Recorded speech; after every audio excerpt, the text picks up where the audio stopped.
बिस्मिल्लाहिर्रहमानिर्रहीम। अस्सलाम वालेकुम dear students, hopefully you all are well. Students आज है वो हम एक्सरसाइज नंबर 2.8 का क्वेश्चन नंबर 5 जो था, पार्ट नंबर 5 जो था वो हम सॉल्व करेंगे। जो लास्ट वीडियो थी उसमें हमने जो है वो 2.8 के फर्स्ट 4 जो पार्ट्स है, फर्स्ट 4 जो क्वेश्चन है वो हमने सॉल्व कर लिए थे, और आज है वो क्वेश्चन नंबर 5 हम सॉल्व करेंगे। और ये जो क्वेश्चन है इसमें उन्होंने कहा था कि factorise the following by using middle term breaking, कि इसमें जो इन्होंने हमारे पास मिडिल जो टर्म है इसको हमने ब्रेक डाउन करना है और इसके जो है वो पेयर्स बनाने, और देन जो ये क्वेश्चन जो है वो हमारा सॉल्व होगा। तो चलिए क्वेश्चन नंबर 5 की तरफ बढ़ते हैं। क्वेश्चन नंबर 5 देखते हैं उन्होंने हमें क्वेश्चन नंबर 5 में क्या अमाउंट दी हुई है जी। तो ये क्वेश्चन है x² + 2x - 8।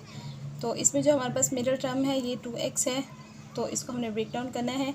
तो चले हम इसको रजिस्टर पर लिखते हैं और फिर जो है इसको हम सॉल्व करते हैं जी स्टूडेंट। तो ये देखिए हमारे पास जो क्वेश्चन नंबर 5 था वो मैंने यहाँ पे राइट डाउन कर लिया। यहाँ पे क्वेश्चन है हमारे पास x² + 2x - 8। यहाँ पर जो हमारे पास मिडिल टर्म है 2x, हमारे पास 2 वैल्यूज़ ऐसी होनी चाहिए, 2 अमाउंट्स ऐसे होनी चाहिए कि जिनको हम प्लस करें या माइनस करें तो हमारे पास 2x आए, और जिनको हम मल्टीप्लाई करें तो हमारे पास जो है वो 8 आना चाहिए।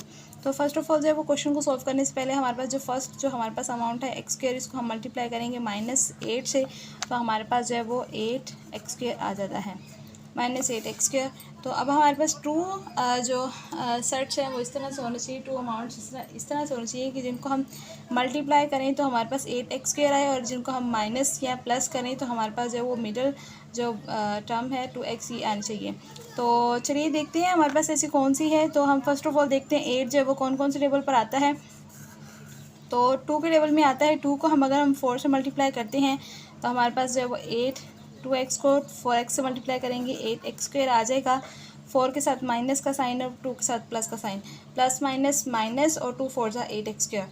तो अगर हम 4 में से 2 को माइनस करते हैं तो हमारे पास 2x आ जाएगा। तो इट्स मीन कि जो फर्स्ट हमारे पास पेयर आ रहा है तो यही हमारे पास जो है वो करेक्ट पेयर है। तो इसको हम यहाँ पर लिखते हैं, यही हमारे पास यही पेयर है। तो यहाँ पर हम फर्स्ट जो हमारे पास टर्म है x², इसको हम इसी तरह से उतारेंगे, x² प्लस हमारे पास 2x है, 2x माइनस नेक्स्ट जो है वो हमारे पास 4x है, -8। अब यहाँ पे जो हमारे पास -8x² है इसको हम यहाँ पर नहीं राइट डाउन करेंगे, ये जस्ट हमने इसी लिखा था ताकि हमारे पास जो पेयर्स हैं ये इजीली जो है वो बन जाएं। ये जस्ट आप लोगों को समझाने के लिए, समझ के लिए और पेयर्स बनाने के लिए जो है वो हमने इसको लिखा था। अब यहाँ पर जो है वो हम जस्ट -8 लिखेंगे। अब यहाँ पर जो हमारे पास पेयर बन चुका है +2x - 4x। अब यहाँ पर जो फर्स्ट टर्म्स हैं, फर्स्ट 2 टर्म्स हैं, इनमें से हम देखते हैं कॉमन हमारे पास क्या है। तो इन दोनों में कॉमन जो है वो हमारे पास x है, तो x को हमने कॉमन ले लिया। x² में से हमने x को कॉमन लिया तो अंदर x रह गया, प्लस 2x में से हमने x बाहर निकाल लिया तो अंदर जो है वो 2 रह गया। नेक्स्ट जो है वो हमारे पास -4x - 8 है, तो इन दोनों में कॉमन जो है वो हमारे पास -4 है। नेक्स्ट जो है वो अंदर रह गया x प्लस 4 2 जा 8। अब यहाँ पर देखिए कि हमारे पास पेयर ठीक बने हैं ये नहीं बने, ये हमें किस तरह से पता चलेगा। तो जब आप जो कॉमन निकालते हैं तो जब हमारे पास ब्रैकेट के अंदर जो अमाउंट होती हैं जो तो ये अगर हमारे पास सेम है तो इट्स मीन कि आपके पेयर जो है वो बिल्कुल ठीक बने हैं। तो अब यहाँ पर जो है वो x - 4 जो है इस तरह से आ जाएगा, और x + 2 को हम इसी तरह से लिख देंगे। तो ये जो है हमारे पास क्वेश्चन जो है वो सॉल्व हो चुका है। नेक्स्ट क्वेश्चन नंबर 6 देखते हैं। क्वेश्चन नंबर 6 में उन्होंने हमारे पास कौन सी टर्म्स दी हुई है, किन टर्म्स को जो है वो हमने ब्रेक डाउन करना है। तो क्वेश्चन नंबर 6 की तरफ आगे बढ़ते हैं जी। तो यहाँ पर जो क्वेश्चन नंबर 6 है ये मैंने डायरेक्ट जो है वो कॉपी पर राइट डाउन कर लिया। क्वेश्चन नंबर 6 में हमारे पास है y² + 3y - 10। तो यहाँ पर जो फर्स्ट ऑफ ऑल हमारे पास y² है इसको हम -10 के साथ मल्टीप्लाई करते हैं तो हमारे पास जो है वो हमारे पास आ जाता है 10y² -10y²। अब हमने जो है वो पेयर बनाना है, ऐसा पेयर बनाना है कि जिनको हम जब वो मल्टीप्लाई करें तो हमारे पास जो है वो हमारे पास 10y² आए, और अगर हम इनको प्लस माइनस करें तो हमारे पास जो है वो 3y आए। तो देखिए यहाँ पर जो हमारे पास है, अगर फर्स्ट ऑफ ऑल देखते हैं 10 जो है वो कौन कौन से टेबल पर आता है। तो 2 के टेबल में देखते हैं, 2y को हम मल्टीप्लाई करते हैं 5 से, 5 2 5 जा, तो हमारे पास जो है वो 10y² जो है वो आ जाता है। ठीक है जी। तो अगर हम 5 में से 2 को माइनस करते हैं, प्लस माइनस माइनस, तो 5 में से 2 को अगर हम माइनस करते हैं तो हमारे पास जो वो 3y भी आ जाता है। तो इट्स मीन कि ये हमारे पास जो फर्स्ट पेयर है ये बिल्कुल ठीक है। तो इसको जो है वो यही हमारे पास पेयर बनेंगे, इसी को जो है वो हम आगे लेकर क्वेश्चन सॉल्व करते हैं। तो हमारे पास है y² माइनस यहाँ पर जो हमारे पास बड़ी वैल्यू है जो 5 है इसके साथ हम साइन प्लस का लगाएंगे, क्योंकि हमारे पास जो 3y है इसके साथ प्लस का साइन है, तो जो बड़ी वैल्यू होगी इसके साथ भी हम प्लस का साइन लगाएंगे। तो 2y के साथ जो है वो हम माइनस का साइन लगाएंगे और 5y के साथ प्लस का साइन लगाएंगे। तो ये हमारे पास जो है वो पेयर बन गया।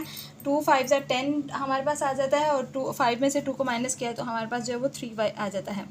तो अब यहाँ पर जो फर्स्ट टू टर्म्स हैं इनमें से y जो है वो कॉमन है, हमने y को कॉमन निकाल लिया, y रह गया बाकी -2। और यहाँ पर जो नेक्स्ट है वो हमारे पास -5 जो है वो हमारे पास +5 जो ये हमारे पास कॉमन रहेगा, अंदर जो है वो हमारे पास 5 -2 आ जाएगा। तो यहाँ पर देखिए क्वेश्चन हमारा पेयर ठीक है। इसका हमें कैसे पता चलेगा? लास्ट क्वेश्चन में मैंने आपको बताया था, अगर हमारे पास जो ब्रैकेट में जो हमारे पास वैल्यूज़ है अगर वो सेम है तो इट्स मीन कि आपके पेयर जो बिल्कुल ठीक बने और क्वेश्चन जो वो ठीक जा रहा है। तो यहाँ पर आगे हमारे पास आ जाएगा y + 5 y -2। तो ये जो है वो हमारा क्वेश्चन जो है वो सॉल्व हो चुका है, ये इसका पेयर बन चुके हैं। तो चलिए नेक्स्ट क्वेश्चन नंबर 7 की तरफ बढ़ते हैं। क्वेश्चन नंबर 7 में उन्होंने हमें कौन सी टर्म्स को ब्रेक डाउन करने का कहा है।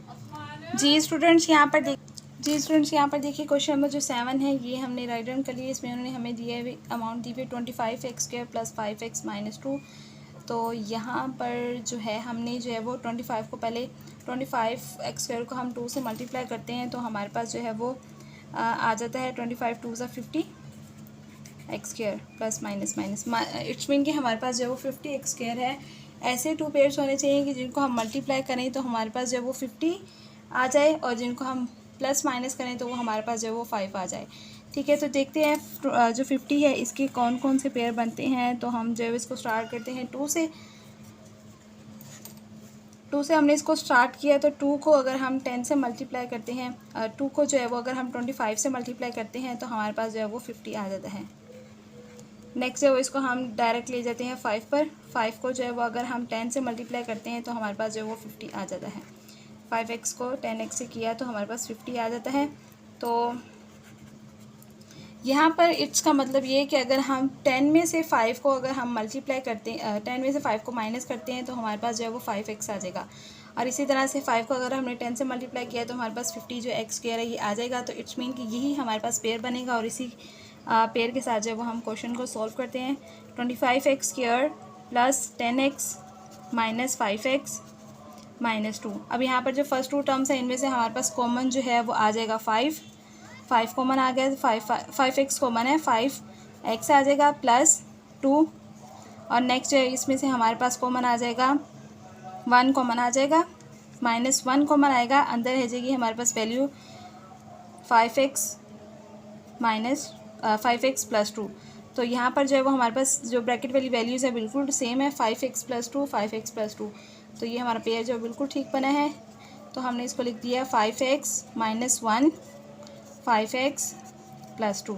तो ये जो हमारे पास क्वेश्चन नंबर 7 था ये हमारा बिल्कुल ठीक सॉल्व हुआ है।